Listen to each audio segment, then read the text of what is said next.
Hi, my name is Gerhard Schwartner. I'm the founder and publisher of Selling Power Magazine. And today we have the great pleasure of meeting with Tom Stanfield. He is founder and CEO of Aslan Training. Welcome, Tom. Thank you, Gerhard. Always good to see you. Is the book titled Unreceptive or Receptive? The title visually is nice because it focuses on the problem and the solution, because it crosses out, as you can see,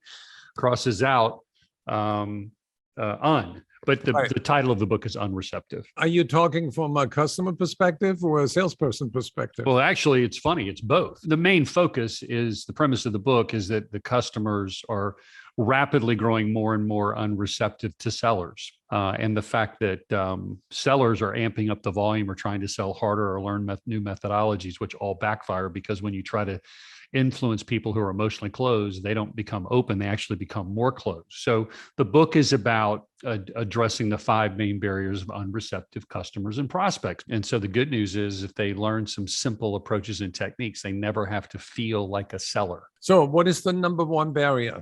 A number one barrier, I really think it's the perception of you. Customers believe sellers are the hero of the story, and that they're there to sell something, and they're compensated to do that. And so they're resisting a sales pitch, not a solution. I would say the second probably biggest barrier is changing beliefs. So once there's a receptive audience and they're willing to sit down at the table with you and they've invited you in, I think delivering your solution recommendation in a way that gets them to actually change their beliefs, I think, is the second most difficult barrier. What you're saying is that salespeople need to learn how to change their own beliefs so they can be more effective, proficient with changing the customer's beliefs. Exactly right. The central analogy of the book is that if the soil's not fertile, the seed doesn't matter. In sales, we're one-dimensional. We think message, argument, case study. But we need to shift our focus and look at this other dimension called receptivity. I love the study that McKinsey published about a year ago that says the percentage of customers who want to engage a seller when evaluating solution has dropped 120%, from like 69% wanted to talk to a seller down to 30% in the last 3 years. Because I think a lot of times sellers really don't know how to change how they're talking about their solution in terms of the customer's point of view. Right. You know, I've been selling my solution for 27 years now.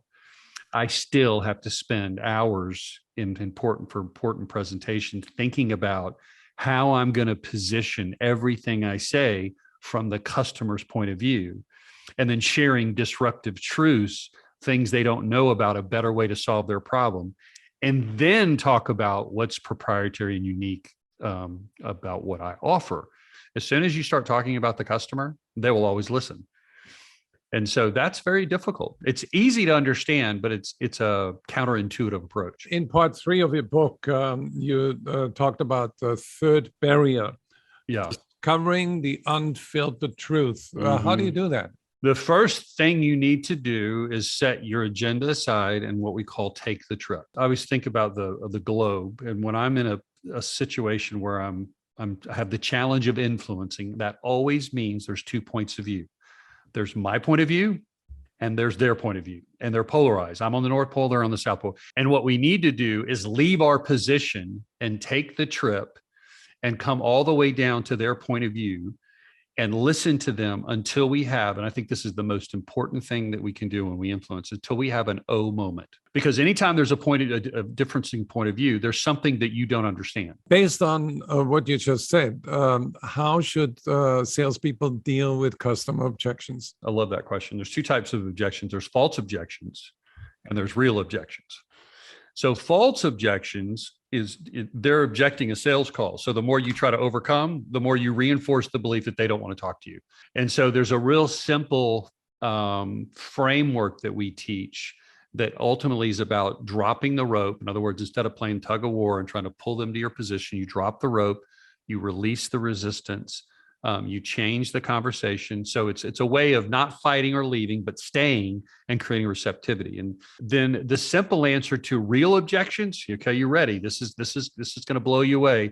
the best way to respond to a real objection is to tell them the truth. The problem is, and this goes back to earlier what we said about the challenge sellers have, we don't know the truth. If you know the truth, if you say, well, why should I pay more? Well, because my boss told me to tell you that you should pay more. And this are the 3 things I'm supposed to tell you to pay more, versus I'm going to tell you why it's in your best interest to pay more. Or if it's not, I'm going to tell you it's not. And so I think that's this beginning of a great response is, yes, we need to create receptivity to the response by listening and empathetically acknowledging and dropping the rope. But ultimately, when we deliver our response, it's just really about telling them the truth. Very early in the process, the rep needs to be leading the customer. So for example, I sell sales training. I'm the one that should lead them through the process of figuring out what's the best way for them to determine the solution they need, what gaps they have, whether they need us or what type of solution, what needs to happen at the transformation and sustainment, what content. And so when you have that sort of proactive mindset where you know the process and are leading it, you don't get a lot of, okay, we'll talk to you later and get back to you. And you go, okay. And then we follow up and we say, how are we doing? Did you like okay, well, let me know. This is a fascinating topic. I think it's a great book. It's a great read. I recommend anybody who has a few dollars to invest in sales intelligence, go and buy Tom's book on Amazon.com. Thank you, Tom. Thank you, Gerhard. Great seeing you, and appreciate your supporting the book.